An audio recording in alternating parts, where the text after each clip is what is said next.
Alhamdulillahi rabbil alamin wa bihi nasta'in ala umur dunya waddin wassalatu wassalamu ala asrafil anbiya'i wal mursalin nabiyina Muhammadin wa ala alihi wa sahbihi ajma'in amma ba'du. Pemirsa Raja TV dan juga pendengar Raja-Raja rahimakumullahu ta'ala, alhamdulillah kita bersyukur kepada Allah Subhanahu wa ta'ala pada pagi yang berbahagia ini kita bisa berjumpa kembali untuk terus menggali khazanah kandungan ajaran Islam yang cukup indah berkenaan dengan pembinaan anak-anak usia dini, anak-anak yang kita harapkan nantinya bisa menjadi penerus generasi ini yang akan membangun negara ini dan menegakkan kalimatullah di permukaan bumi ini, sehingga Islam menjadi rahmatan lil alamin dan bukan menjadi fitnah bagi alam semesta.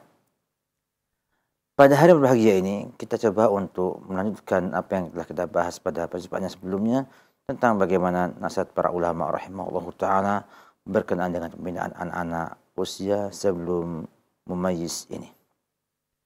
Di antara yang mereka sampaikan adalah tentang memperhatikan akhlak anak-anak tersebut. Kita ketahui bersama bahwasanya banyak sekali ataupun pasti akan terjadi sikap-sikap anak-anak ataupun tingkah laku mereka, perilaku mereka yang menyimpang daripada ajaran Islam, dan bahkan banyak yang kita tidak kehendaki ada pada anak-anak tersebut. Sehingga kita sebagai orang tua berusaha untuk semangat melepaskan sifat-sifat buruk tersebut dari anak-anak kita dan berusaha untuk memutus jangan sampai muncul dan bertahan pada anak-anak tersebut. Nah, ketika muncul hal ini, janganlah kita membiarkannya. Terkadang orang tua tidak perhatian dengan hal ini semuanya. Bahkan anak itu mulai berbohong, mulai bersikap-sikap yang melanggar syariat dan bukan akhlak yang mulia, dibiarkan karena berbahaya sekali. Khususnya bila sifat-sifat ini atau perilaku ini dibiarkan terus, lama kelamaan dengan berjalannya waktu dan hari akan menjadi tabiatnya dia, dan akan menjadi sabit ataupun kokoh pada diri anak tersebut. Sehingga bila demikian keadaannya, susah untuk merubahnya, ya, susah untuk memalingkannya, dan susah juga untuk membuatnya mampu meninggalkan sifat-sifat buruk seperti itu. Sebab sebuah sifat atau perilaku bila sudah menjadi tabiat seseorang akan sangat sukar untuk dirubah. Namun ingat, bukan berarti tidak bisa dirubah. Ibnu Qayyim rahimahullahu ta'ala punya nasihat yang cukup berharga yang beliau sampaikan dalam kitab Tuhfatul Maudud, ya, bi ahkam al-maulud. Beliau mengatakan, wa mimma yahtaju ilaihi at-tiflu ghayatul ihtiyaj al-i'tina'u bi amri khuluqih. Di antara kebutuhan anak kecil, ya, yang sangat penting dan sangat dibutuhkan oleh mereka adalah perhatian terhadap perkara akhlaknya. Fa innahu yunsha'u ala ma awwadahu al-murabbi fi sigharihi. Karena anak itu akan tumbuh sesuai pembiasaan para pendidiknya di masa kecilnya.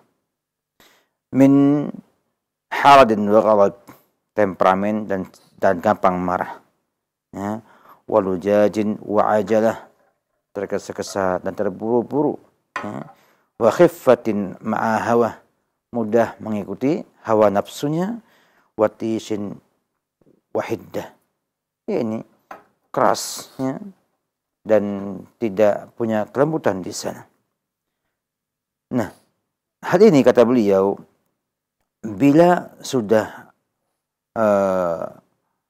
menjadi tabiatnya nanti, fayas'ub alaihi fi kibarihi talafi dzalika, sangat susah ketika sudah dewasa bagi dia untuk menghilangkannya.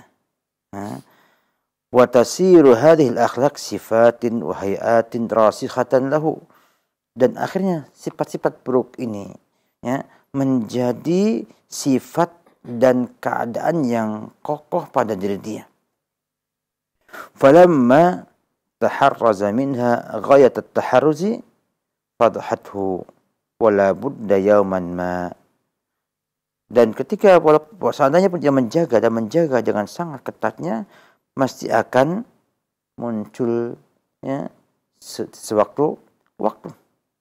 Artinya ketika anak tersebut dibina oleh orang tuanya, dibiarkan senang marah, senang emosional dan lain sebagainya tanpa ada perbaikan, nanti kalaupun ia berusaha untuk mempertahankan tidak emosi, jangan marah, tetap akan muncul meledak suatu waktu. Karena sifat itu menjadi sifat yang sudah menjadi tabiatnya orang tersebut.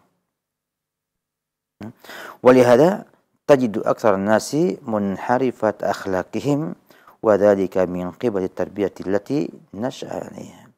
Dan oleh karena itu kamu dapatkan, kata beliau, kebanyakan manusia yang menyimpang akhlaknya itu terjadi dari sisi tarbiyah yang ia terbina di atasnya. Artinya tarbiyah yang membuat ia hidup tumbuh dari kecil menjadi dewasa. Anak kecil ya, yang wanita kalau terbiarkan menggunakan pakaian laki-laki ya, dan bergaul dengan laki-laki, mainan laki-laki, akan tumbuh jadi tomboy. Ini sudah ada dalam masyarakat kita semuanya. Demikian juga laki-laki yang dari kecilnya dikasih mainan perempuan, diberikan baju perempuan, akan timbul sifat keperempuan dalam dirinya. Dan bila sampai menjadi tabiat, dikhawatirkan menjadi sifat yang menyimpang.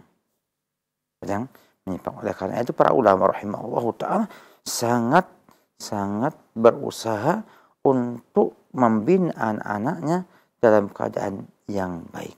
Sejak kecil, yang laki-laki diberikan mainan yang membuat dia tambah pemberani, dan juga menjadikan dia sebagai orang yang jantan, yang punya keberanian lebih daripada kaum wanita.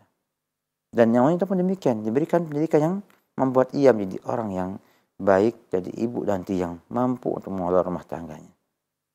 Ya, demikian kita dapatkan bagaimana pendidikan anak-anak sejak dini ya, dengan membiasakan mereka pada akhlak yang baik akan membuatnya mudah ke depannya untuk berbuat yang lebih baik. Contoh lainnya adalah anak-anak itu ketika makan dengan tangan kirinya. Ini banyak sekali pada anak kecil ya, mereka senang dengan makanan tangan kirinya. Jadi kalau kita berikan sesuatu pun dia akan ngambil dengan tangan kirinya dahulu. Nah, kalau dibiarkan sampai berlalu, mereka menganggap bahwa tangan kirinya akan latah atau akan mudah untuk berbuat makan dengan tangan kiri, kemudian berbuat dengan tangan kirinya. Ini nggak baik bagi dia. Ini contoh kecil daripada bagaimana pentingnya kita berusaha memperhatikan akhlak anak-anak kita sejak usia dini. Namun tentunya ini semua dengan hikmah, dengan lemah lembut, ya, dan jangan sampai kasar yang membuatnya menjadi patah hati atau yang lainnya. Dan mulai juga dengan berusaha memberikan gambaran tangan kanannya bagus, kiri nggak bagus untuk nerima. Kalau makan tangan kanan, terus diberikan pemahaman agar nanti mereka akan terbiasa dengan tangan kanan dalam makan dan juga minum, juga baca bismillah sebelum makan dan minum, diajarkan sejak dini. Sehingga mereka nanti terbiasa dengan akhlak yang mulia tersebut. Demikian juga perkara yang penting dalam kita menjaga akhlak anak kita adalah dengan cara kita menjaga dari bercampur dengan anak-anak lainnya yang akhlaknya buruk, walaupun dari kerabat kita. Banyak anak kecil yang kalau ngomongnya kasar, ngomongnya itu jorok, ngomongnya itu saru dan sebagainya. Nah, kita sebagai orang tua berusaha menjaga jangan sampai anak kita banyak bergaul dengan mereka, sehingga anak kita jadi anak yang sukar diatur, yang ngomongnya tidak karuan dan yang lain-lainnya. Ini tampak pada contoh yang kita dapatkan dalam kehidupan keluarga kita masing-masing.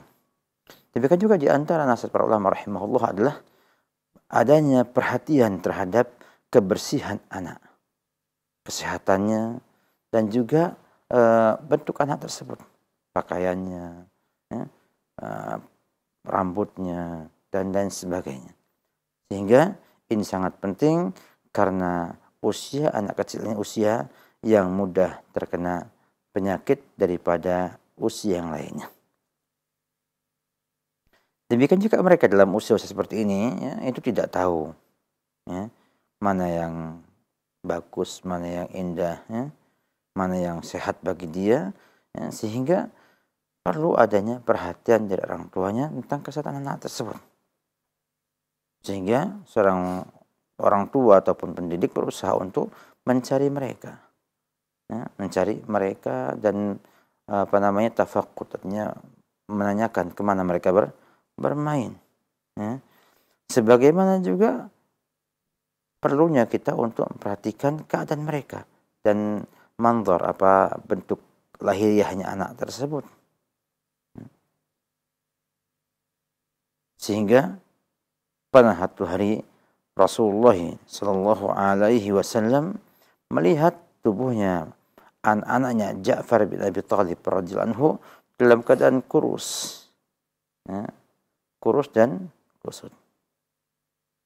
Faqala Asma bintu Umays, maka Nabi berkata kepada Asma bintu Umays, istrinya Ja'far bin Abi Thalib, ya, mali ara adsama bani akhi dhari'ah.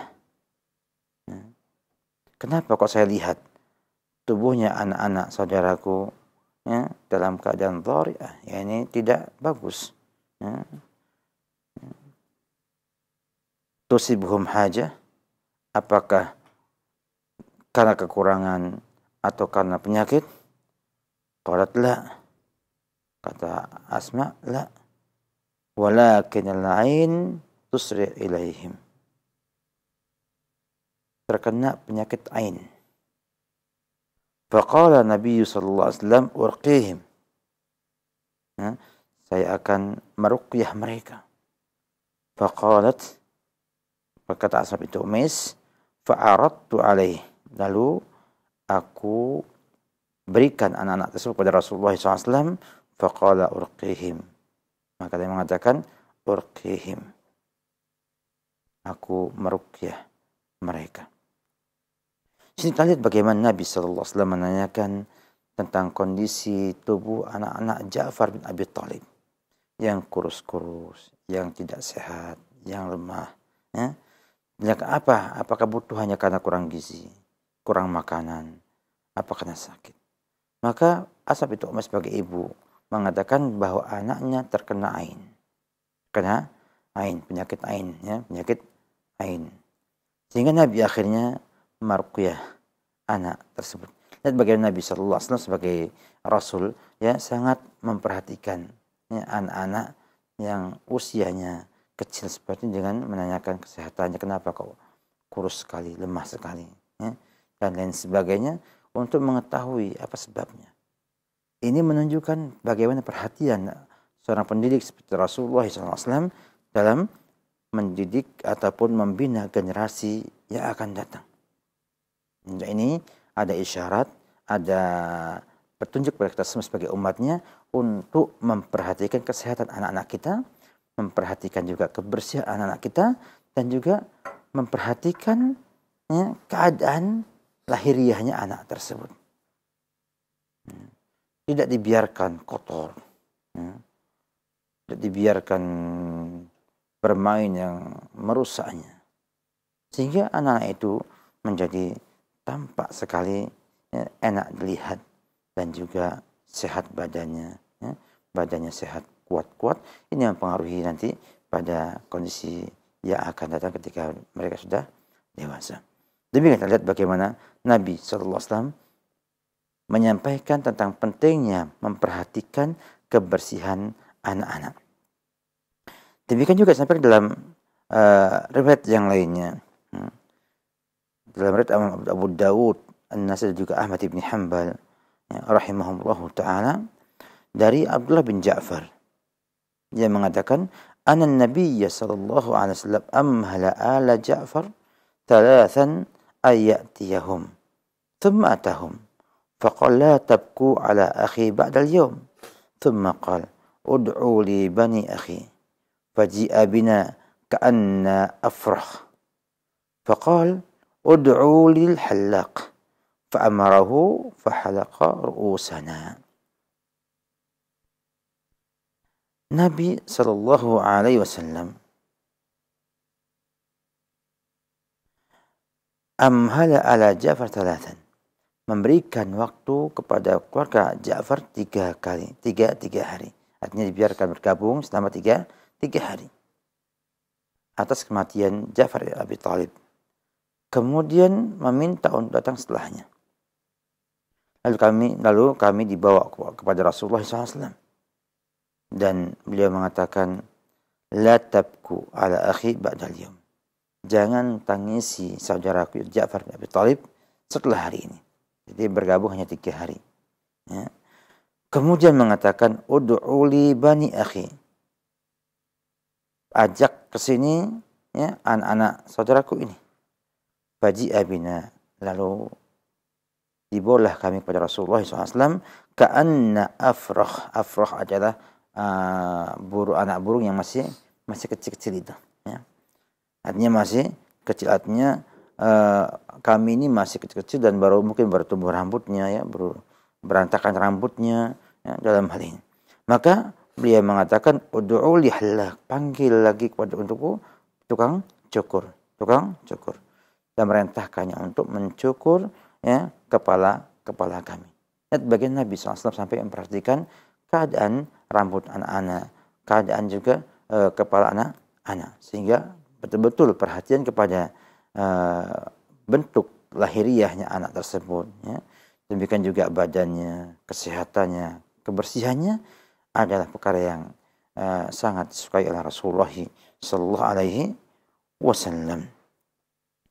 Bagaimana telah ini Abdullah bin Ja'far menyampaikan dengan sangat jelas, ya, perintah Nabi sallallahu alaihi wasallam untuk mencukur rambut-rambut kami, ya.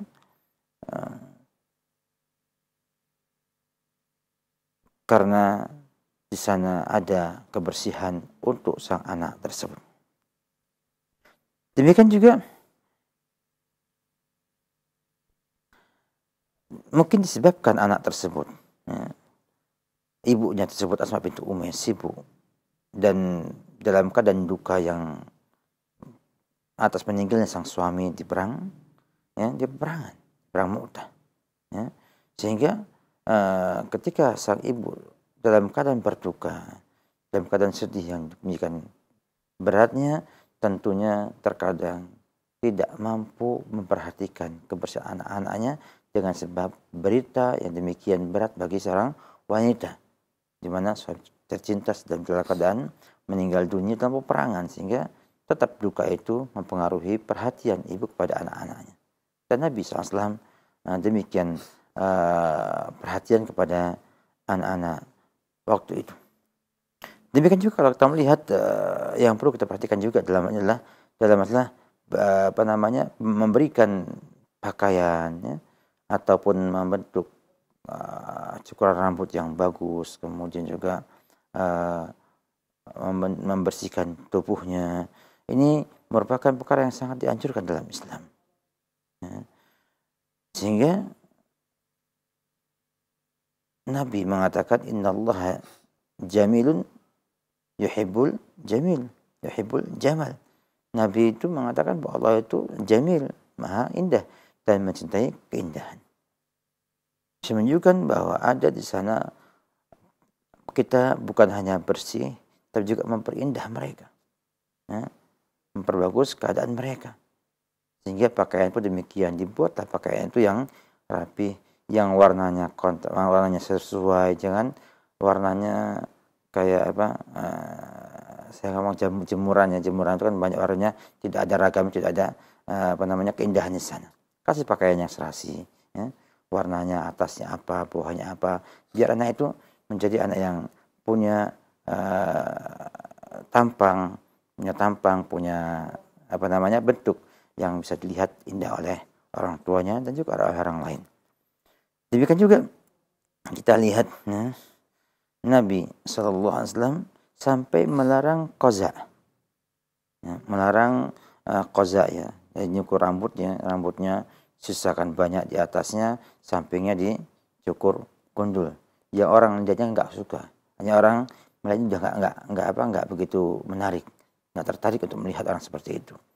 Zaman sekarang aja banyak anak muda yang tidak tahu, karena terpengaruh dengan budaya Barat, menganggap bahwa kalau rambutnya sedikit ada di kepalanya, yang lainnya dicukur habis, itu indah dan ganteng. Padahal subhanallah, melihatnya tidak kita inginkan.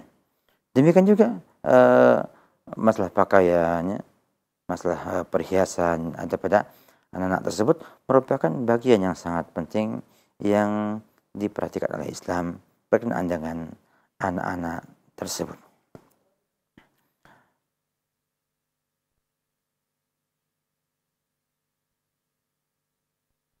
Di sini disampaikan dalam kitab Musannaf Ibn Abi Shaybah, dari Sa'id bin Jubair, dia mengatakan qadima Hudzaifah bin Yaman min safarin wa qad kusiya waladuhu al-harir fanaza'a minhu ma kana ala dhukuri waladihi wa taraka minhu ma kana ala banatihi.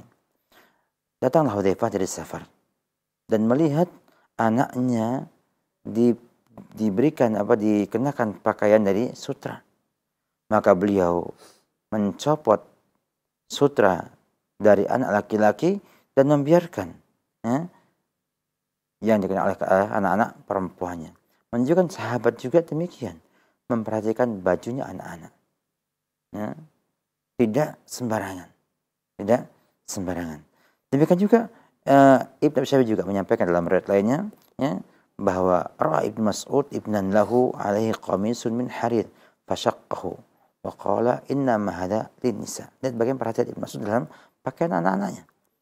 Ketika Ibn Mas'ud melihat anaknya menggunakan gamis dari sutra, maka Ibn Mas'ud menyobeknya dan mengatakan ini hanya untuk kaum wanita. Demikian juga Abdullah bin Mas'ud juga ada atahu ibnun lahu wa alaihi qamisun min harir wal ghulamu mu'jabun bi qamisihi falamma dana min Abdullah kharaqahu thumma qala idhhab ila ummik faqul laha faltalbiska qamisan ghayra hadha. Itu Mas'ud ada punya anak-anaknya menemui beliau dengan mengenakan qamis dari harir. Anak ini sangat senang dengan qamis tersebut. Ketika mendekat kepada Abdullah bin Mas'ud, beliau sobek bajunya dan mengatakan, pergi ke ibu kamu dan kata kepada dia, kenakanlah kamu gamis yang lainnya yang bukan harir. Menunjukkan bahwa perhatian para sahabat bukan hanya semata pada bentuk pakaian, tapi juga pada bahan-bahannya yang terlarang tidak dikenakan pada anak-anak kecil, walaupun mereka belum sama sekali dikenakan adanya larangan dan perintah dalam syariat, belum mukallaf. Tetapi pembiasaan mereka untuk hidup dengan bagus, baik, dan tidak melanggar syariat sudah dimulai sejak dini, sejak awal. Sehingga tidak ada anak-anak itu dibiarkan mengenakan pakaian-pakaian yang terlarang dalam Islam, seperti sutra. Dan juga isyarat jelas dari para sahabat Nabi bahwa mereka ketika anak perempuannya mengenakan sutra, dan ini jelas mewah, dan yang mengenakan wanita boleh dalam syariat, maka digunakan dan tidak dilarang oleh mereka.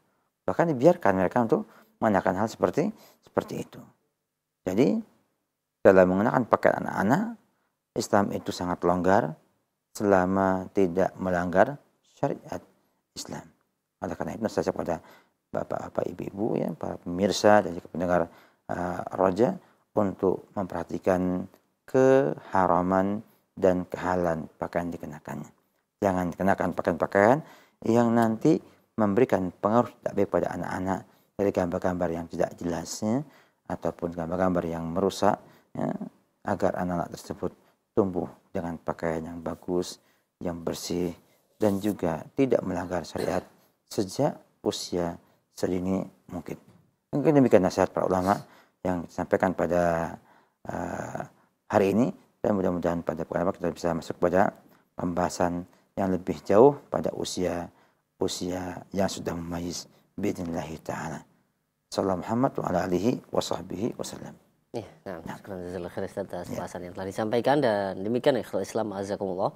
Pendengar dan pemirsa jadi manapun Anda berada, ada nasihat para ulama untuk pendidikan anak usia dini yang telah disampaikan oleh Ustaz Khalid Syamhudi hafizahullah taala. Mudah-mudahan kita dapat ambil faedahnya, dan tentunya kita diberikan kemudahan oleh Allah Subhanahu wa taala untuk pendidikan anak kita menjadi anak-anak yang soleh dan solehah. Dan selanjutnya kami buka sesi interaktif, sesi soal jawab. Silahkan bagi Anda yang ingin bertanya langsung, Anda bisa menghubungi kami di 0218236543 atau di layanan pesan singkat di 0819896543. Ya, baik, kesempatan pertama kami berikan di layanan telepon. Ya, halo. Silahkan. Assalamualaikum. Assalamualaikum warahmatullahi wabarakatuh. Waalaikumsalam warahmatullahi wabarakatuh. Dengan siapa di mana? Dengan Askal di Buton, Sulawesi Tenggara. Pak Askal di Buton, ya. Silakan, Pak Askal. Ya. Assalamualaikum warahmatullahi. Waalaikumsalam warahmatullahi wabarakatuh. Yang saya tanyakan mungkin berpaling dari tema ini. Menanyakan tentang saudara persusuan. Iya. Di mana ada 2 jenis, yaitu 5 kali persusuan kan? Iya. Dengan 2 tahun. Saya belum mengerti pas bagaimana ini konsekuensinya tentang 5 kali persusuan. Apa seperti bagaimana? Iya. Baik. Jadi mohon penjelasan dari Ustaz. Demikian. Assalamualaikum warahmatullahi wabarakatuh. Ya, waalaikumsalam warahmatullahi wabarakatuh. Ya, terima kasih banyak untuk Pak Askal ya. Ya. Pada Bapak yang sudah tanya tentang susuan, ya. Memang kita ketahui bahwa kemahraman artinya larangan menikah, ya. Menikah antara mereka yang satu mahram ini sebabnya ada 3. Pertama ada sebabnya sebab karena nasab, yang kedua sebabnya karena pernikahan, yang ketiga karena persusuan. Kalau nasab jelas semua kerabat dekatnya itu adalah mahram dengan ketentuan yang ada. Kemudian yang kedua pernikahan, misalnya mertua, ya, itu jadi mahram bagi seorang laki-laki. Kenapa? Karena menikahi putrinya. Dan juga yang ketiga adalah persusuan. Yang kata Nabi SAW, yahrum minal radha'ah ma yahrum minan nasab. Ya, menjadi mahram dengan sebab persusuan sebagaimana menjadi mahram dengan sebab nasab. Sehingga konsekuensinya apabila sah persusuannya dengan 5 kali menyusui, 5 kali, misalnya dia minum susu itu sampai kenyang, berhenti, kemudian minum lagi, ya, berhenti, kemudian minum sampai 5 kali. Ini pendapat yang rajih daripada pendapat para ulama rahimahullah dengan dalil hadisnya Aisyah radhiyallahu taala anha. Dan ini sah, maka ada konsekuensi bahwa anak susun itu menjadi mahram bagi semua, ya, yang mahram terhadap ibu susuannya. Ya. Jadi dia jadi mahram terhadap semua mahram ibu susuannya. Misalnya, sang ibu yang menyusuinya punya anak perempuan. Maka anak tadi yang nyusu kepada sang ibu itu, anak perempuannya juga mahram bagi anak susuan tersebut. Demikian juga adanya ibu susuan tersebut. Ibunya ibu susuan tersebut. Ya. Semuanya mahram bagi dia. Demikian juga pendapat yang rajih bahwasanya anak bapak susuan, artinya sang ibu itu adalah seorang yang punya suami. Maka suami ibu susuan tersebut juga mahram bagi sang wanita, sang bayi, dan anak-anak bapak tadi juga mahram, sama kayak anak ibunya.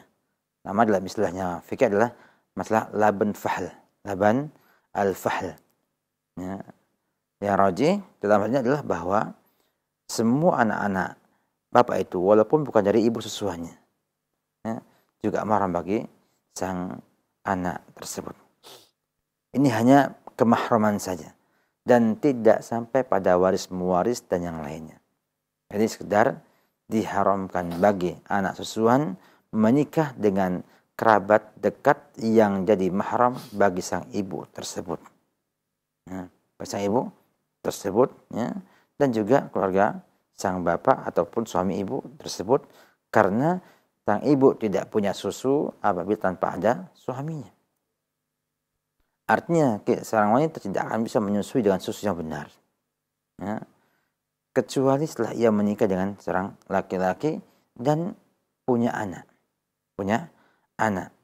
sehingga akan muncul air susunya.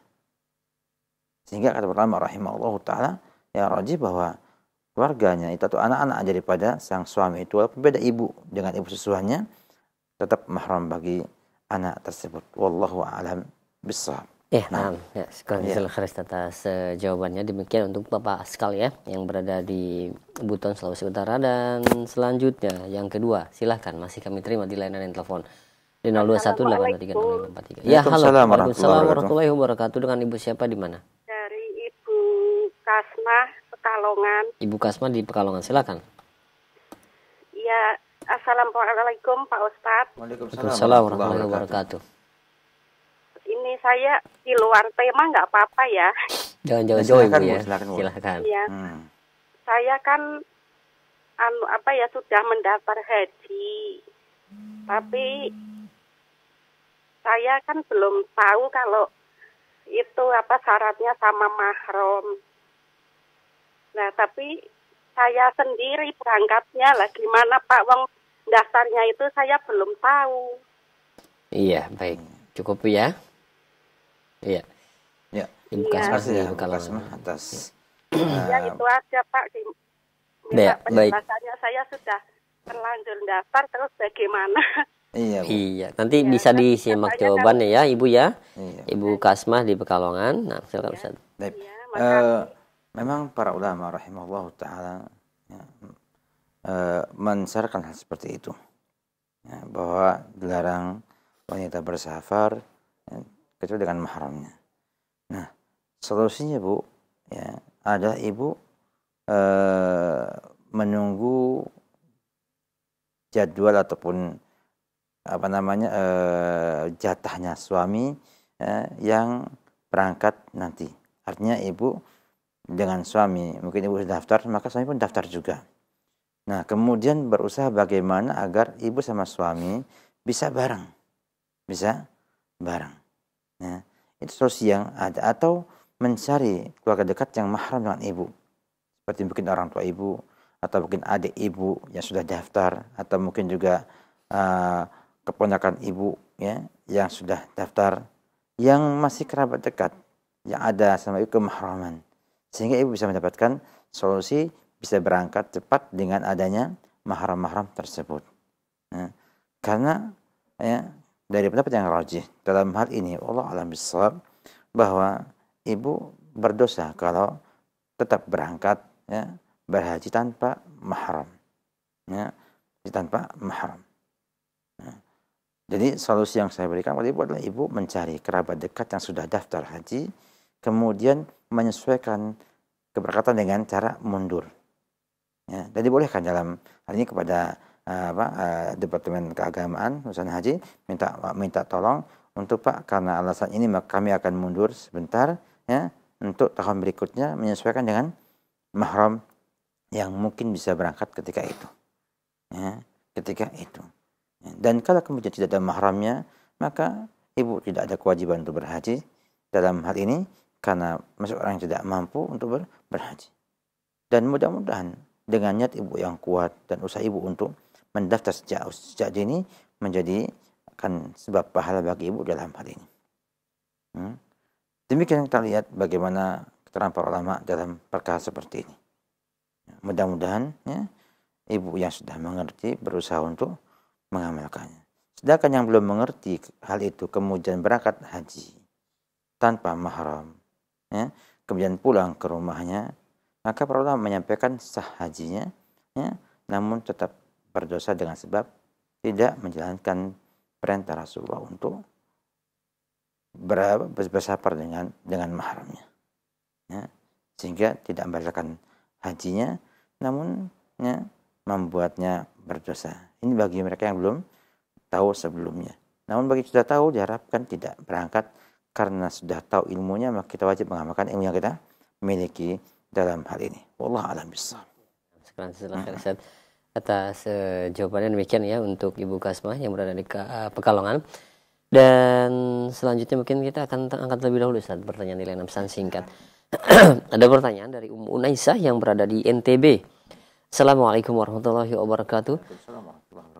Ya Ustaz, bagaimana sikap dan cara kami selaku pendidik ketika menghadapi anak-anak yang ketika bermain itu terlalu berlebihan? Ya menurut saya itu terlalu ekstrim, suka memukul teman dan tidak mau mendengar apa yang gurunya sampaikan. Kami takut akhlak ini akan menyebar dan mewarnai teman-temannya. Nah, bagaimanakah penanganannya Ustaz? Mohon nasihatnya. Penanganannya kita lihat dalam usia mereka, ya. Bila usia adalah usia yang kita bahas selama ini, maka tentunya anak-anak usia di bawah mumayyiz itu membutuhkan pembiasaan. Kita tegur, kita sampaikan nggak baik, ya. Hal itu nggak bagus. Gimana kalau kamu dipukul oleh teman sakit tidak? Dan beberapa macam ungkapan yang memang menyesuaikan dengan kondisi anak tersebut. Artinya anak itu kan punya kemampuan mencerna yang berbeda-beda dalam usia ini. Yang penting adalah bagaimana kita berusaha memberikan opini kepada mereka bahwa bermain yang berlebihan nggak bagus. Dan kemudian sang guru menampakkan ketidaksukaannya dalam mimik wajahnya, dalam perkataannya, sehingga dikesankan oleh anak itu bahwa oh, bu guru ini nggak suka kalau saya memukul teman saya. Oh, bu guru ini ya, tidak suka kalau saya ngomongnya lancang. Oh, dan sebagainya. Ya, sehingga bukan dibiarkan, tapi diberikan pada pemahaman dengan kelembutan, ya, dan usahakan ia menyadari nanti dengan kemampuan yang dimiliki bahwa itu tidak baik. Dan kalau memang ia mampu mencerna tentang dosa, ya, tentang dosa, sampaikan. Itu berdosa. Ya. Nanti kamu kalau berdosa akan Allah, bagaimana kalau Allah akan membalas sama kamu, dan lain sebagainya. Dengan membuat mereka merasa memiliki Allah Subhanahu wa Ta'ala dan ingat dengan Allah Subhanahu wa Ta'ala. Ya. Dengan adanya ini semua, ditambah dengan contoh yang baik dan teguran kepada semua yang salah. Ya. Jadi jangan biarkan temannya mukul tidak diapa-apakan, dia mukul diomongi. Akan muncul perasaan tidak adil ibu sebagai guru dalam hal ini. Ya, ini dipilih-pilih tebu, ya. Sehingga mereka malah tidak menghormati ibu. Tapi kalau ibu tegur terus baik-baik, nanti lama-kelamaan dia segan dengan ibu. Dan bahkan kadang-kadang ya, bisa jadi sebab bagi dia untuk dapat hidayah Allah Subhanahu wa Ta'ala sehingga berubah jadi baik. Berikutnya juga yang perlu kita perhatikan adalah bahwa kita sebagai pendidik, sebagai guru, sebagai orang tua hanya bertugas menjalankan prosesnya. Ya. Kita berusaha untuk menjaga, memelihara, mengawasi, dan meluruskan secara prosesnya. Hasilnya kita serahkan kepada Allah Subhanahu wa Ta'ala. Oleh karena itu, ya, Nabiullah Nuh alaihissalam mencontohkan kepada kita bagaimana ya, mendidik orang lain dengan mendakwahinya ya, lailan wa nahara, ya, siang malam, dan juga terang-terangan dan sembunyi-sembunyi, artinya dengan doa. Dengan apa? Dengan doa. Samping kita berusaha untuk mencari cara yang terbaik untuk menasihati, juga mendoakan anak itu agar berubah menjadi baik. Siapa tahu doanya ya, sang pendidik Allah kabulkan dan anak mendapatkan keutamaan doa tersebut dan ijabah doa tersebut. Jadi samping berdoa tadi ya, juga kita ingatkan bahwa upaya kita untuk menampakkan pada anak-anak bahwa apa yang mereka perbuat adalah perkara yang tidak baik. Dan harus tampak dalam wajah kita, dalam omongan kita, dalam perkara kita bahwa kita tidak menyukai hal seperti itu. Dan saya yakin anak itu akan mau mendengar karena dia gurunya. Demikian juga akan melihat gurunya. Ketika didapatkan sang guru menyampaikan dengan ucapan yang jelas, yang verbal tentang ketidakbaikan sikap itu, ditambah dengan doa dan juga sikap tubuh yang menampakkan ketidaksukaannya, maka akan membuat anak tersebut sadar insya Allah dengan Allah Subhanahu wa Ta'ala untuk kemudian memperbaiki yang ada. Ditambah juga akan bagus bila tahu apa sebab kenakalannya. Bila sebabnya orang tuanya, maka buatlah komunikasi orang tuanya. Buat sama orang tua komunikasi sehingga ia di luar rumah Anda didik dengan itu, dan masuk rumah ketika itu juga sama pendidikannya, sama sikapnya, sama tidak sukanya, akan membuat sang anak opini yang jelas bahwa ternyata ini tidak baik. Di guru saya nggak baik, di orang tua saya juga nggak baik. Sehingga dia akan dapatkan dirinya menjadi anak yang mengerti hal tersebut. Jadi kita membangun pengertian ini dengan tahapan-tahapan, dengan kelembutan, dan juga dengan cara menampakkan yang salah dan tidak benar harus disikapi dengan sikap yang menunjukkan bahwa itu tidak benar. Dan kalau kemudian ia berbuat sebaliknya yang bagus, segera puji, segera dikasih reward oleh sang guru, sehingga anak itu merasa, oh ternyata saya kalau nggak ganggu itu disenangi dan dipuji oleh gurunya. Wallahu a'lam bishawab. Ya, nah, syukran jazakallahu khair atas jawabannya. Ya, demikian untuk Ummu Naisah yang berada di NTB ya. Mudah-mudahan menyimak jawaban Ustaz tadi, dan masih kami akan angkat ada pertanyaan ya, tidak disebutkan nama dan tempatnya. Jadi seorang ibu mungkin yang memiliki anak usia 17 tahun Ustaz. Itu apa ya, remaja ya? Iya. Anak saya ini tomboy sekali Ustaz, dan saya sudah berusaha untuk mengajarkan hal-hal yang menurut saya benar. Tapi tidak diterimanya, disuruh memakai jilbab yang syar'i tidak mau.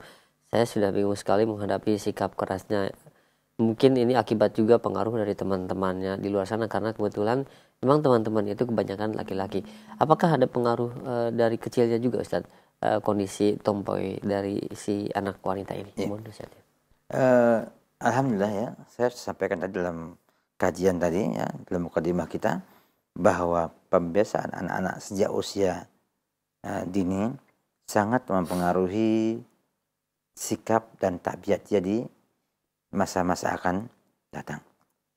Dan saya yakin bahwa anak tersebut jadi tomboy bukan semata karena kumpul dengan anak laki-laki saja, tapi sudah ada bibitnya di usia dini. Usia dia masih kecil, orang tuanya ya, itu memberikan hal-hal yang membuat ia jadi senang dengan kegiatan laki-laki.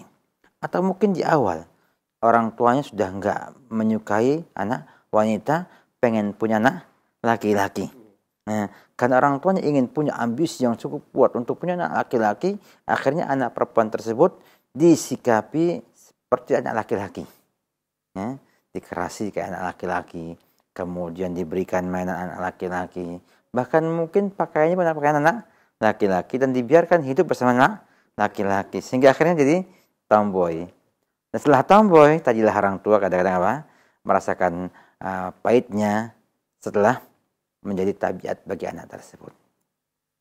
Maksud saya di sini ya, bagi kita semua yang alhamdulillah ya, mungkin belum dapatkan hal seperti ini, ambil pelajaran bahwa ternyata lebih baik susah payah sejak awal, nanti dapatkan nilai positif di akhir, ketimbang awalnya santai berleha-leha, begitu anaknya sudah rusak jadi musibah besar dalam rumah tangga kita.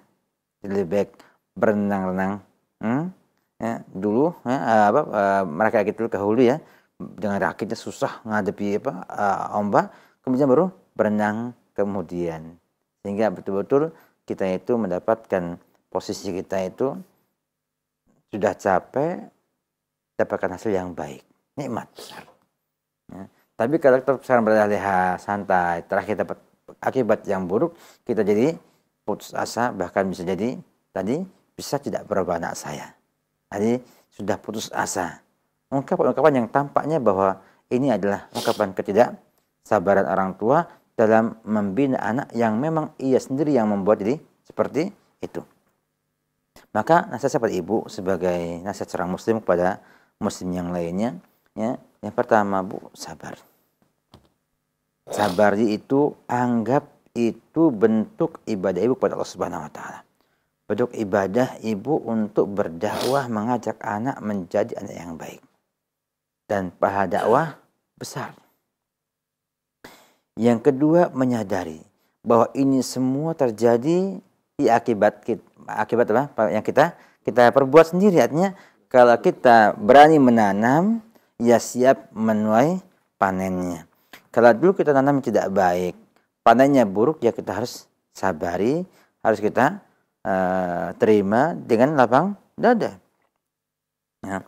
Yang ketiga, berusaha mencari cara yang memungkinkan untuk menjadikan anak tersebut menjadi anak yang hilang tomboynya. Misalnya, kalau ibu lihat atau tengarai bahwa gaulnya dengan laki-laki yang banyak adalah satu di antara penyebab anak itu menjadi tomboy, maka ajaklah anak itu untuk bergaul dengan wanita yang tidak tomboy.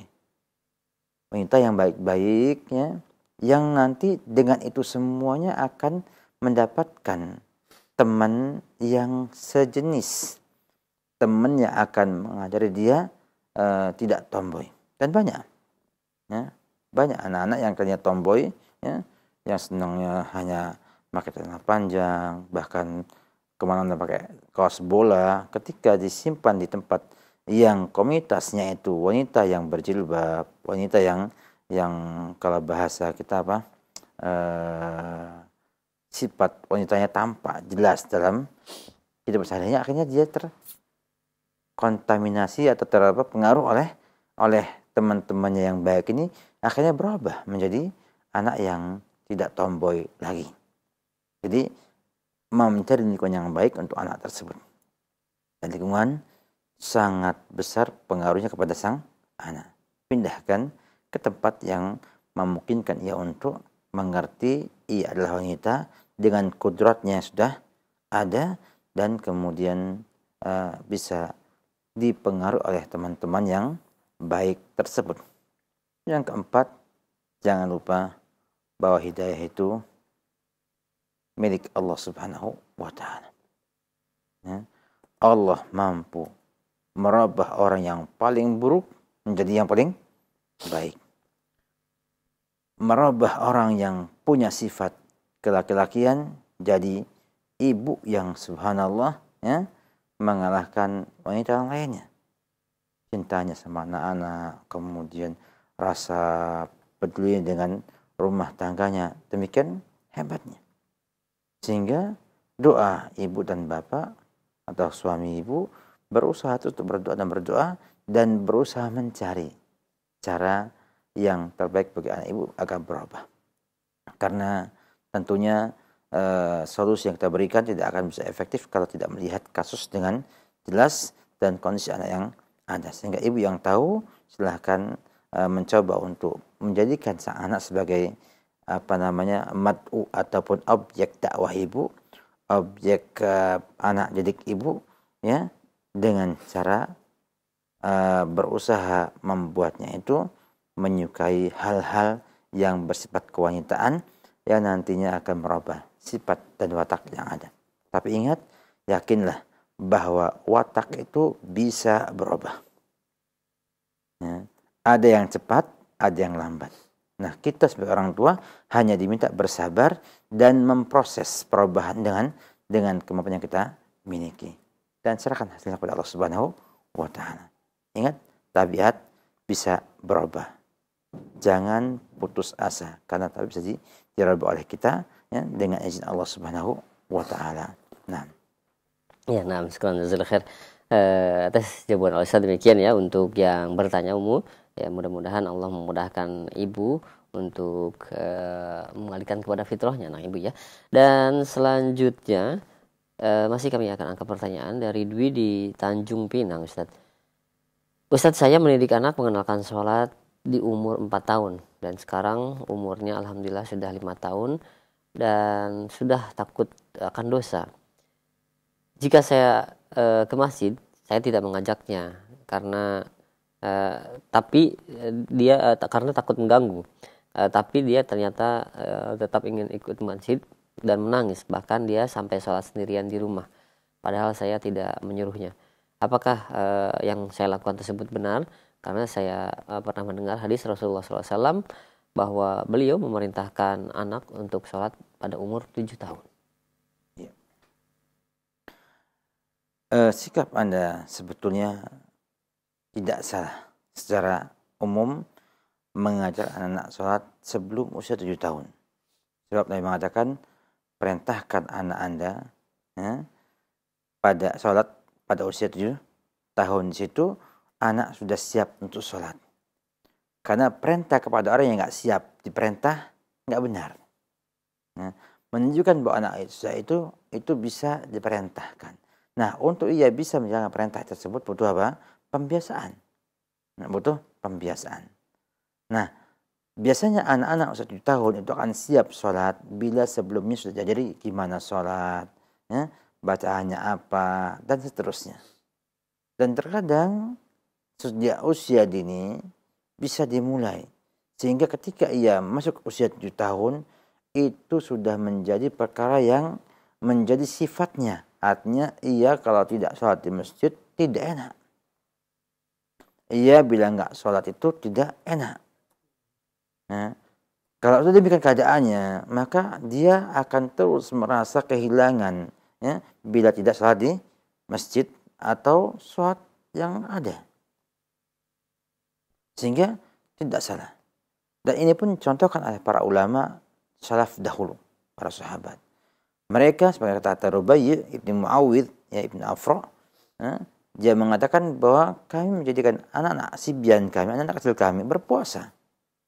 Berpuasa padahal perintahnya mestinya kalau sholat aja usia 7 tahun, puasa lebih lagi.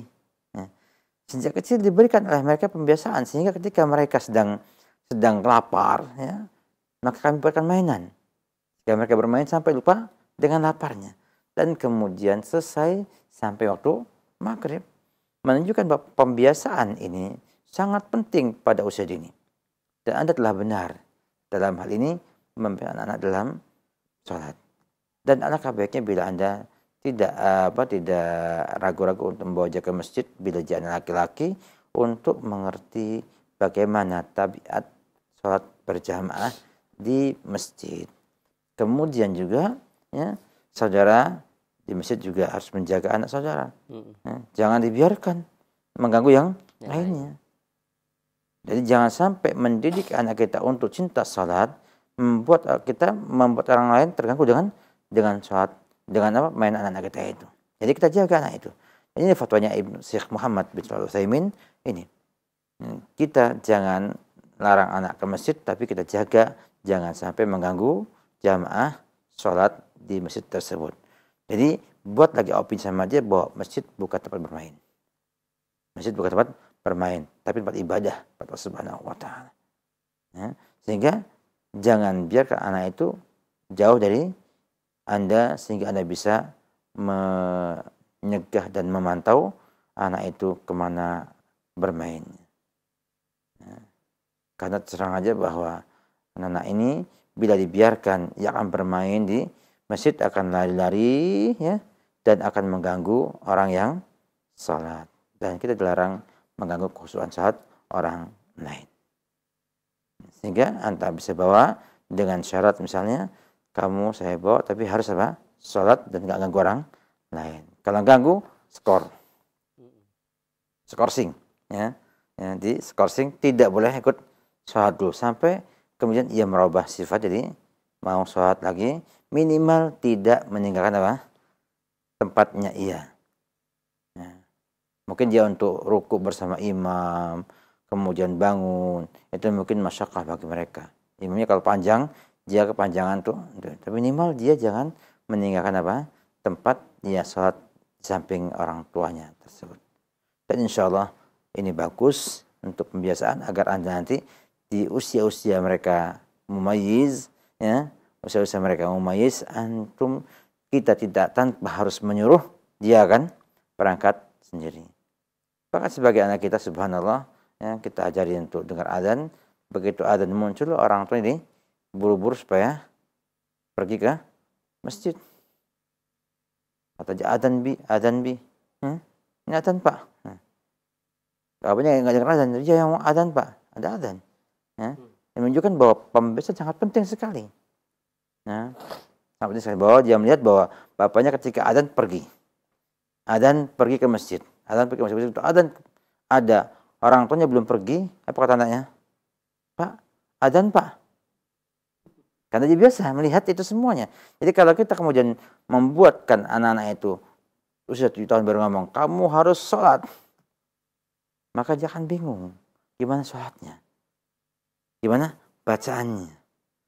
Nah, kemudian ya, dia merasa berat untuk melaksanakan perintah tersebut, akan berat untuk melangkah ke masjid berjamaah di masjid. Tapi kalau sejak usia dini sudah ada pembelajaran, maka insya Allah usia 7 tahun kamu berangkat sholat, langsung berangkat sholat tanpa harus diancam dengan ancaman tertentu.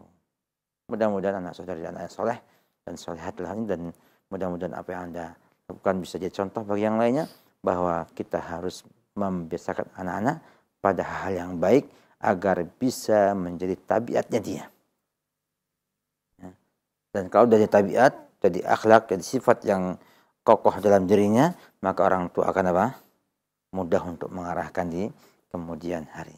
Semoga Allah menunjukkan anak-anak kaum muslimin kepada kebaikan dan kesolehan di dunia dan akhirat. Amin ya rabbal alamin. Ya, sekarang atas jawaban Ustaz demikian untuk yang bertanya ibu yang berada di Tanjung Pinang, yaitu Ibu Dwi.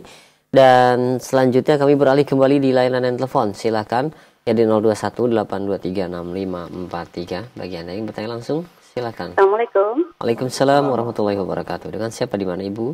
Mia di Pondok Indah, Pak Ustadz. Ibu Mia ya di Pondok Indah, silakan. Ini Pak Ustadz, beberapa tahun yang lalu, sudah lama ya, itu saya menemukan kartu ATM, terus saya belanjain. Nah, sedangkan saya nggak tahu itu kartu ATM punya siapa. Saya menyesal sekali gitu Pak Ustadz. Terus bagaimana caranya saya mengembalikan? Wah, Ibu menyimak pembahasan kita ya. Ibu iya. Menyimak tadi pembahasan kita. Kenapa? Menyimak pembahasan kita sebelumnya. Oh iya, tapi ini menyimpang ya Pak Ustadz ya. Iya, tidak apa ya. Baik. Nah, kita coba untuk semangat untuk berpartisipasi ya, meramaikan acara kita. Tidak ada masalah ya, kita akan jawab sesuai dengan tuntunan syariat Islam, bahwa Ibu dulu pernah menemukan ATM dan bisa mengambil uang. Hebat sekali Bu ya. Tahu nomor PIN ya? Iya bisa. Ya oke lah. Dulu masa-masa mungkin tidak tahu hukumnya sehingga menggunakan uang tersebut. ATM-nya pun nggak jelas siapa yang punya, mungkin pendatang ataupun yang lainnya. Maka secara hukum Islam, Ibu harus ingat berapa jumlah yang dikeluarkan atau diambil oleh Ibu dari ATM tersebut. Nah, kemudian berusaha mencari pemiliknya. Kalau nggak ada dan nggak dapatkan juga, maka uang tersebut, sejumlah uang tersebut, Ibu sedekahkan dengan niat untuk yang punya ATM yang dulu Ibu gunakan isinya, ya, sehingga Ibu nanti ya, bersedekah. Misalnya Ibu dulu ngambil 2 juta misalnya, ya, maka ambil uang 2 juta, sedekahkan atas nama pemilik ATM tersebut, dan mohon pada Allah kebaikan dan juga minta diterima taubatnya Ibu ya dengan itu. Dan demikian juga kepada yang lainnya. Misalnya pernah ya mencuri ya barang orang lain, ya, kemudian nggak jelas orangnya di mana, ya, orangnya di mana, dan bertobat, maka sama seperti juga cara bertobatnya. Demikian juga misalnya kita pernah berhutang dengan orang lain. Hutang ini subhanallah ya, saking lamanya sudah nggak tahu lagi siapa yang hutangkan di mana, orang nggak tahu. Kita tahu orangnya, tapi nggak tahu di mana. Kerabatnya di mana, ahli warisnya di mana, nggak tahu semuanya. Maka juga sama seperti ini, dengan cara ya mensedekahkan harta jumlah yang dihutang tersebut, kemudian niatkan kepada pemilik hutang tersebut. Maka ibu boleh, dan insya Allah Allah akan menerima taubat ibu bila ibu bersungguh-sungguh menyesal, kemudian tidak mengulangi, dan juga tadi mengembalikan hak pada orang lain. Sehingga ini juga diamalkan Ibnu Abbas radhiyallahu anhu, dan seperti Ibnu Taimiyah juga Ibnu Qayyim dalam banyak bukunya tentang hal ini. Jadi intinya Bu, nanti kalau nanti sedekah itu ya ibu sampaikan atas nama pemilik ATM ya, pokoknya niatnya ini saya sedekahkan karena saya pernah ngambil uang orang lain, mudah-mudahan Allah terima sedekah tersebut dan jadi penghapus dosa ibu, karena innal hasanat yudhibnas sayyi'at. Kebaikan itu menghapus keburukan, kata Allah Subhanahu wa taala. Semoga buruknya ibu dulu itu dengan taubat dan mengembalikan kepada pemiliknya harta tersebut dengan cara sedekah kepada Allah, agar Allah memberikan pahala kepada yang punya ATM tersebut, itu bisa menjadi ya, sebab taubat ibu diterima oleh Allah Subhanahu wa taala. Semoga jelas sampaikan ini, dan semoga kita semua dihindari dari hal-hal itu di kemudian hari. Wallahu a'lam bishawab. Ya, jazakallahu atas jawabannya. Ya, demikian untuk ibu yang bertanya, dan selanjutnya masih kami terima, silahkan di 021 823 6543. Halo. Silakan. Halo, assalamualaikum. Iya, belum terkoneksi. Silakan, kami masih terima di layanan yang telepon di 021 823 6543 bagi Anda yang ingin bertanya langsung di kesempatan pagi hari ini bersama Ustaz Khalid Syamhudi, pembahasan fikih usrah atau pembahasan keluarga. Halo. Assalamualaikum. Waalaikumsalam warahmatullahi wabarakatuh. Iya, dengan? Ya, Aisyah dari Sidomul ya. Silakan. Iya, tapi mau bertanya lain tema juga. Iya. Iya. Assalamualaikum Bapak. Waalaikumsalam warahmatullahi wabarakatuh. Saya mau bertanya, waktu itu kan saya mendengar kajian di media lain. Jika seorang wanita kalau sholat itu misalnya kalau sholat walaupun tidak sholat itu tidak boleh menyanggul rambutnya. Sedangkan saya setelah mendengar kajian itu masih saja menyanggul rambut saya karena saya mempunyai rambut yang panjang. Terus apakah saya ini termasuk orang yang tidak menerima dalil ya Bapak? Sudah, terima kasih. Wassalamualaikum. Waalaikumsalam warahmatullahi wabarakatuh. Memang ada larangan ya untuk mengikat rambut kepala ataupun menyanggulnya pada hadis Ibnu Abbas, nahaan kafi asy'ar. Sebagai ulama mengatakan itu adalah dengan diikat atau disanggul rambut tersebut. Sehingga larangan ini ya khilaf ulama tentang apakah dia membatalkan sholat ataukah hanya bersifat larangan makruh dan haram. Al-muhim ibu sebagai seorang muslim hendaknya berusaha bagaimana ya, mengikuti dalil yang ada, mengikuti perintah dan menjauhi larangan yang ada dengan semampu yang kita bisa lakukan. Nah, untuk mengatakan apakah ibu masuk orang yang menolak dalil, kita nggak bisa menyampaikannya karena menyangkut kepada perkara hati. Bila ibu kemudian tidak menolaknya, tapi tidak mengamalkannya karena mungkin berat, karena mungkin susah dalam perasaan ibu, maka ibu bukan masuk yang menolak dalil, tapi tetap melanggar isi dalil tersebut. Sehingga ibu diminta untuk berusaha sami'na wa ata'na, susah pun dilaksanakan apabila sudah ada perintah dan larangan Allah dan Rasulnya. Oleh karena itu harapan pada ibu minta sama Allah Subhanahu wa taala kemudahan untuk bisa istiqomah dalam ittiba kepada perintah Nabi, ya, dan larangan Nabi, maka hendaknya ibu berusaha untuk mencoba untuk meringankan hati kita, membuat kita ringan untuk bisa menerima semua perintah dan semua larangan Rasulullah sallallahu alaihi wasallam. Dari omongan ibu, wallahu a'lam bishawab, saya tidak bisa menghukum secara batin ibu, tapi yang jelas ibu tidak menolak dalil, tapi memang tidak melaksanakan dalil tersebut. Maka sebaiknya mumpung usia kita masih ada di badan kita, kita berusaha bagaimana mengikuti dalil itu dengan cara mengamalkannya.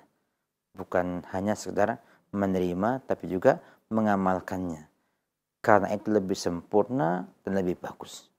Dan apalah susahnya dunia ini bila kita rasakan dengan nikmatnya surga nanti. Apa susahnya misalnya mengurai rambut ibu, ya, dengan masukkannya ke dalam mukena yang panjang, ya, yang sampai ke kaki, kemudian ibu sholat dengan tidak ada rasa ragu, tanpa ada rasa tidak sempurna dan lain sebagainya. Lebih mutmain, lebih tenang kita mengamalkan dalam dalil tersebut. Oleh karena itu, ya, saya hanya nasihat ibu semua untuk bertakwa kepada Allah Subhanahu wa taala dan berusaha untuk menyempurnakan iman kita kepada Allah Subhanahu wa taala, dan mudah-mudahan ibu bukan termasuk orang yang menentang dan menolak dalil Al-Qur'an dan sunnah yang sahih. Wallahu a'lam bishawab. Jazakallahu khairan atas jawaban Ustaz. Demikian untuk yang bertanya. Dan selanjutnya ada pertanyaan dari Bablan. Ya, tidak disebutkan namanya. Barakallahu fiik. Ya Ustaz, anak perempuan kami yang kecil berusia 10 tahun sering menanyakan apa sebabnya kalau Umi itu tidak puasa dan tidak sholat. Nah, sebaiknya umur berapakah anak boleh menjelaskan sebab dari pertanyaan anak tersebut, Ustaz? Tuhan nasihatnya zilkhir. Saya lihat ibu jelaskan saja. Karena usia 10 tahun usia yang sudah mengerti alasan dan sudah mengerti sebab.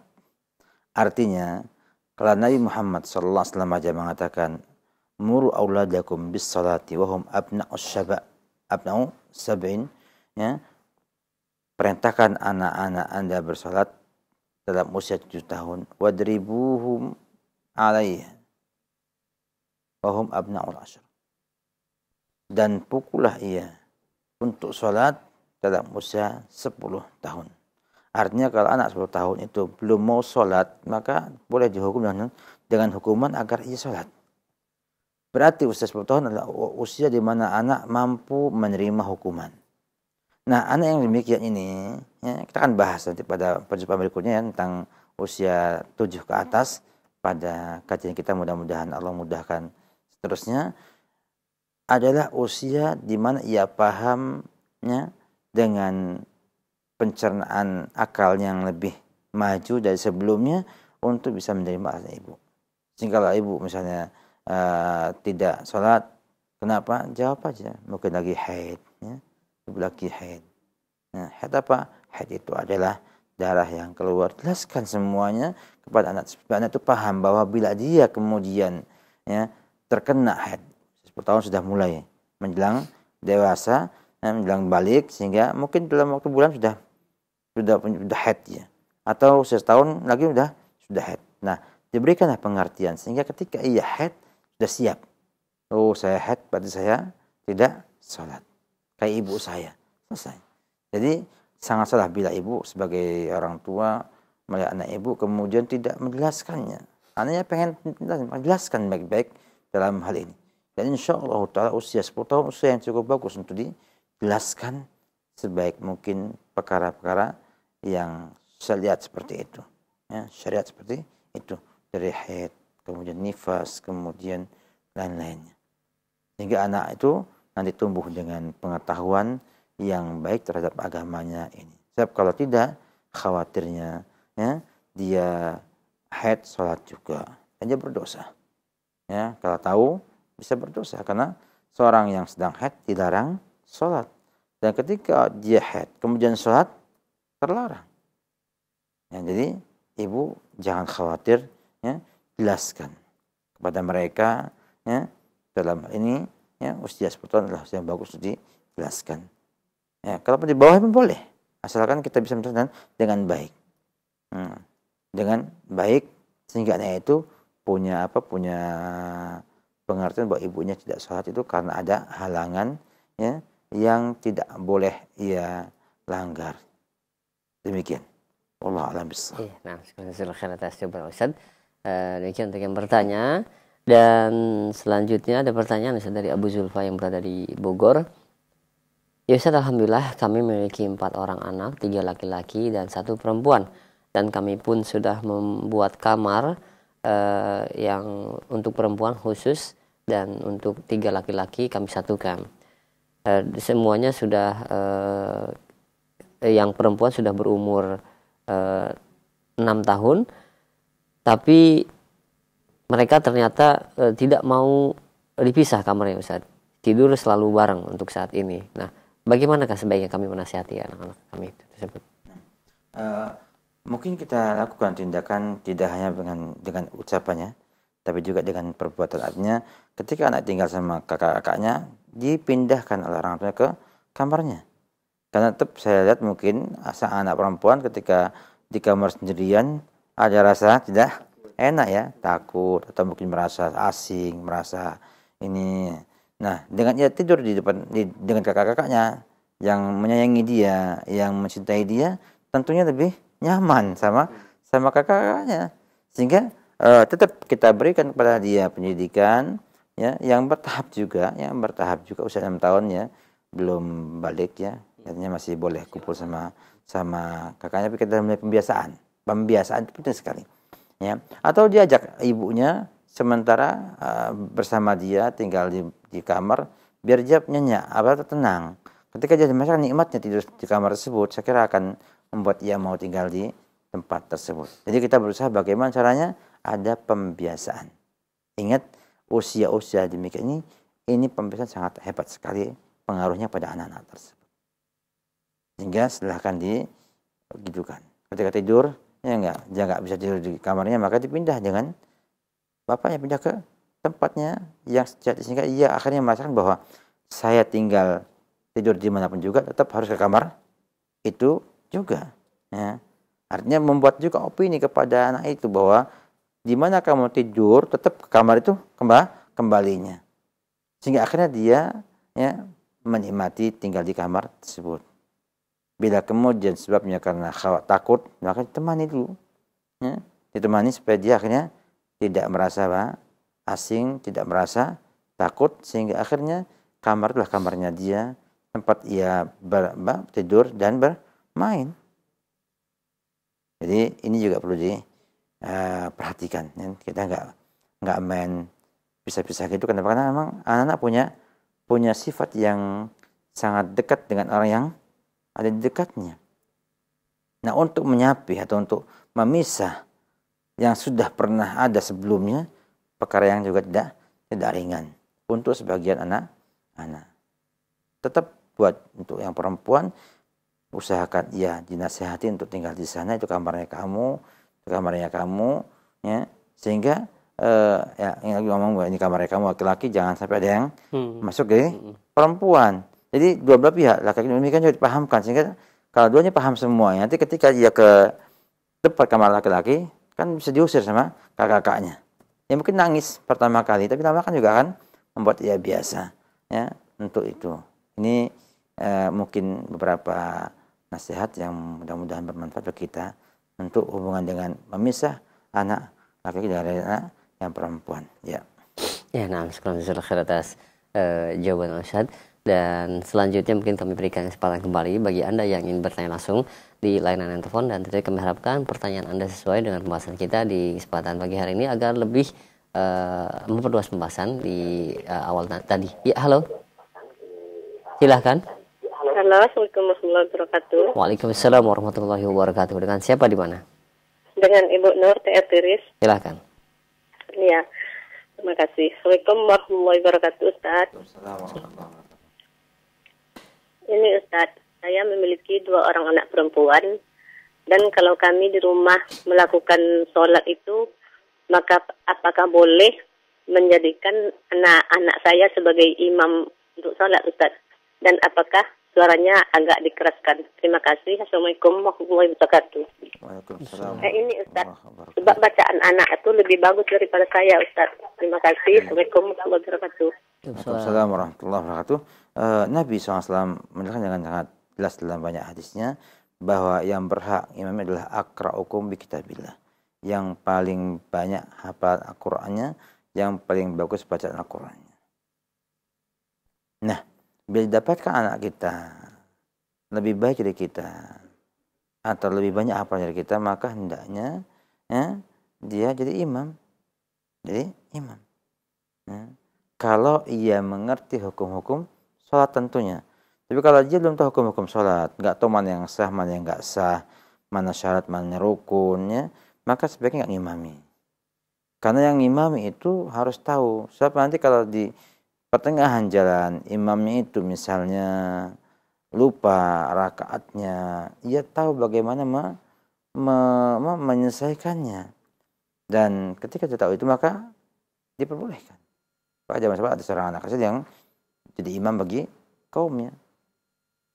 Jadi tidak masalah, tidak masalah bahwa anak itu imami untuk orang tuanya, karena al-ibrah ataupun yang penting adalah hafalannya lebih banyak dan lebih bagus juga bacaannya. Jadi ibu silahkan jadikan anak ibu sebagai imam bagi ibu di rumah. Kemudian tentang apakah akan mengeraskan suaranya dilihat kepada keadaannya. Bila di rumah tidak ada sama sekali yang non mahram, orang asing, maka boleh menyuarakan dengan suara keras sesuai dengan jumlah jamaahnya. Artinya yang penting jamaah itu mendengar bacaan dia dalam salat jahriyah, bukan menggunakan suara yang keras sekali sehingga orang jauh mendengarnya. Jadi intinya bahwa ini dalam rangka untuk menjaga kehormatan wanita yang tidak menggampangkan untuk mendengarkan kemerduan suaranya kepada orang lain yang bukan mahramnya. Jadi boleh menjaharkan bila tidak ada orang asing di situ, yang laki-laki. Allah alam bisawab. Ya, nah, sekarang jazakallahu khair atas jawaban Ustaz. Demikian untuk Ibu Nurbri yang berada di Ertiris. Dan selanjutnya masih kami terima, silakan di layanan telepon di 0218236543. Halo. Halo, Assalamualaikum. Waalaikumsalam warahmatullahi wabarakatuh. Dengan siapa di mana? Ustaz, saya dari Takengon. Dengan Ibu siapa? Di Takengon? Ummu Galda. Ya? Ummu Galda. Ummu Galza. Silahkan, Ummu Galza. Aceh ya? Gimana, Ustaz? Di Aceh ya? Iya, di Aceh. Iya, silakan. Ustaz, apakah boleh anak perempuan yang satunya kelas 6 SD, yang satunya lagi kelas 3 SD, mereka satu ranjang tidurnya, sesama anak perempuan, dan satu selimut. Yang kedua, Ustaz, bagaimana menurut Ustaz metode pendidikan terhadap anak, metode homeschooling? Karena saya khawatir pergaulan di sekolah, Ustaz. Iya. Baik, Ya, cukup itu ya. saja, Ustaz. Baik, iya. Syukran, Ustaz. Assalamualaikum. Waalaikumsalam warahmatullahi wabarakatuh. Yang pertama Ibu, usia Ibu belum balik, anak Ibu belum balik, sehingga insya Allah masih diperbolehkan untuk satu selimutnya karena belum balik. Tapi sebaiknya dipisah selimutnya. Bolehlah satu dipan berdua, tapi bantalnya beda, selimutnya beda, dan kalau bagus kalau dikasih guling di tengahnya, sehingga terpisah dari sebelah dan sebelahnya. Bila nggak mungkin kan untuk dipisah dalam ranjang yang berbeda. Kemudian yang kedua tentang masalah homeschooling, emang ini adalah solusi yang cukup bagus dan banyak pakar anak-anak di Indonesia pun menganjurkannya karena melihat kepada peraturan pemerintah Indonesia yang membolehkan untuk itu dengan adanya kejar paket, maka sangat bagus kalau memang ada yang bisa mengawal dengan baik. Sebab untuk menyekolahkan anak-anak kita di sekolah-sekolah SD Impres atau SD negeri, ya, yang jumlahnya banyak dengan beragam bentuk orangnya dan agamanya pun beragam, ditambah dengan kemampuan para gurunya pun tidaklah istimewa, ditambah lagi juga agama pun tidak diajar kecuali sedikit sekali di sana. Sehingga kalau ibu khawatir, ya, akan akhlak anak-anak ibu, ya, karena memang berbeda ya, antara SD beda nggak sama, tapi memang kadang-kadang di daerah kita SD-nya kurang baik, maka ada solusi bagi orang tua yang ingin anaknya maju, ya, dengan cara yang lainnya, dengan homeschooling. Bahkan banyak tokoh-tokoh di Islam Indonesia yang anaknya di homeschooling kan di SD, sehingga bisa ada pelajaran Al-Qur'annya, ada tahfidz Al-Qur'annya di sana nanti, kemudian juga ada di sana juga pembelajaran sama kayak SD pelajarannya, sehingga ketika anak itu ikut ujian paket mungkin ngalahkan yang SD kemampuannya. Tapi tentunya ini juga dilihat kepada kemampuan para pendidiknya, ada nggak pendidik yang ada di sana, ya. Jangan sampai buat homeschooling hanya untuk main-main, sehingga kalau orang tuanya nggak mampu untuk menanganinya, dibuatlah homeschooling bersama-sama, tapi yang ngelola juga nggak paham pendidikan, nggak paham juga cara mendidik anak-anak, ya. Karena semuanya tetap pada guru sangat mempengaruhi. Jadi kualitas guru sangat mempengaruhi. Bila memungkinkan ibu dan teman-teman ibu satu komplek misalnya ingin buat homeschooling, sangat bagus sekali, dan pemerintah juga memudahkan mereka untuk bisa ikut ujian dan kemudian bisa masuk ke SMP dengan ijazah tersebut. Karena ada kejar paket 9 tahun wajib belajar, cukup bagus. Dan saya sangat mendukung bila ibu mengadakan homeschooling di tempat yang kita miliki, bila memang tidak ada sekolahan yang bagus dalam hal ini. Karena ini sangat penting sekali, anak-anak jangan sampai usia masih muda sudah rusak duluan. Wallahu a'lam bishawab. Ya, nah, sekarang jazakallahu atas jawaban Ustaz. Demikian untuk Ummu Zalda yang berada di Takengon Aceh. Dan selanjutnya masih kami terima, silakan di 021 823 6543. Halo. Iya. Halo. Naam. Ya, dengan Rudi di Kolaka Timur. Dengan Pak Rudi. Ya, halo. Iya, silakan Pak Rudi, dikecilkan terlebih. Apa bisa kita bungakan bunga uang 5%? Iya. Bagaimana menurut Islam dan Nabi Muhammad? Makasih. Iya, baik. Tidak. Assalamualaikum warahmatullahi wabarakatuh. Waalaikumsalam warahmatullahi wabarakatuh. Pak Rudi di Kolaka Timur, ya, di Sulawesi, ya, asalnya Kolaka, ya. Semoga Allah Subhanahu wa taala semuanya, bahwa Allah dan Rasulnya mengharamkan riba. Ya, Allah dan Rasulnya mengharamkan riba. Riba ini adalah, ya, keuntungan dari minjamkan uang kepada orang lain. Sehingga dengan pertambahan usia waktu pembayaran akan bertambah juga jumlah hutang yang harus dibayarnya. Kemudian riba ini kan bahasa Arab, dan sangat mengerikan. Dalam artian orang mendengarnya sudah takut, karena memang banyak ancaman dalam Al-Quran dan Sunnah tentang riba ini. Maka kemudian sebagai orang merubah yang nama bunga. Hanya dia tumbuh dari tanaman, ada bunganya, hasilnya ada bunganya itu. Sehingga kalau saya pinjam ke satu lembaga ataupun perorangan, ya, minjam uang 1 juta, maka nanti kalau mau dibayar setahun, Bapak nambah bunganya 5%. Sehingga akhirnya membayar 1.020.000 misalnya. Ya, juta 20.000 misalnya atau lebih, ya. Intinya bahwa ini termasuk riba, masuk riba yang diharamkan oleh Rasulnya, ya.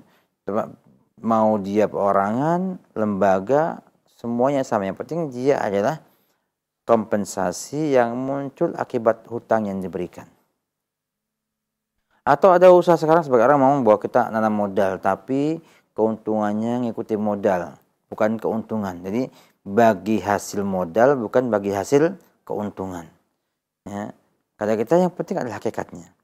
Hakikatnya adalah bahwa bila uangnya utuh, ya, dan ditambahi dengan tambahan, ya, yang dasarnya adalah persentase daripada modal itu, maka dia termasuk riba, masuk riba. Karena kata Nabi, kata para ulama rahimahullahu ta'ala dalam kaidah fikih, kullu qardin jarra manfa fa riba. Semua utang yang mengakibatkan adanya keuntungan, kemanfaatan, maka dia adalah riba. Sehingga mau 5%, 2%, 1%, setengah persen, semuanya adalah riba yang harus dihindari.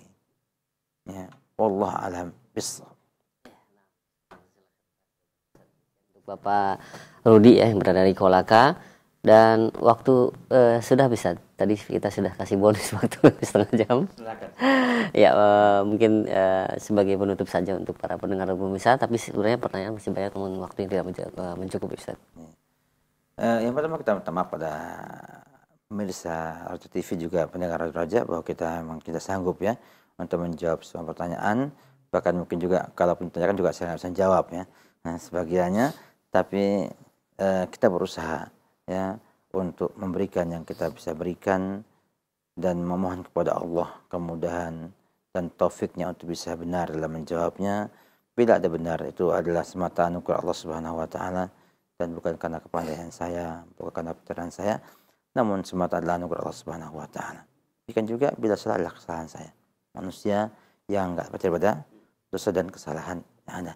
Oleh karena itu harapan pada dan sekalian, marilah kita belajar dan belajar dan belajar, karena tidak ada yang bisa meningkatkan iman kita yang melebihi ilmu yang manfaat. Sebab tidak mungkin ada amal soleh tanpa ilmu yang manfaat. Tidak mungkin ada sedekah jariyah tanpa ilmu. Ya, diterima oleh Allah Subhanahu wa taala. Nah, karena bedanya sangat tipis. Seorang memberikan nafkah kepada istrinya, kalau hanya niat cuma menyenangkan istrinya saja, sama yang kedua, sedekah itu niatnya adalah untuk sedekah sama istrinya, untuk melaksanakan kewajiban masih nafkah kepada keluarganya. Maka yang kedua pahala besar, yang pertama tidak ada apa-apanya. Kok bisa demikian? Karena yang kedua tahu dalilnya, tahu ilmunya, tahu juga dasarnya. Sehingga ketika ia memberikan uang 1 miliar kepada keluarganya, itu 1 miliarnya itu adalah untuk ibadah kepada Allah Subhanahu wa taala. Sehingga ini pentingnya ilmu. Maka Nabi mengatakan mayuril bihi khairan yafaqihu fiddin. Siapa yang Allah inginkan padanya kebaikan, Allah kasih kefahaman dalam agama. Nah, kita berusaha bersama insyaallah taala dalam program Raja TV dan juga Raja ini untuk terus menjadi orang yang faqih dalam agama. Demikian, semoga bermanfaat, dan ucapan terima kasih kita layangkan kepada teman-teman di Raja dan juga para hadirin sekalian yang sudah ikut serta mendengar dan juga ikut serta bertanya.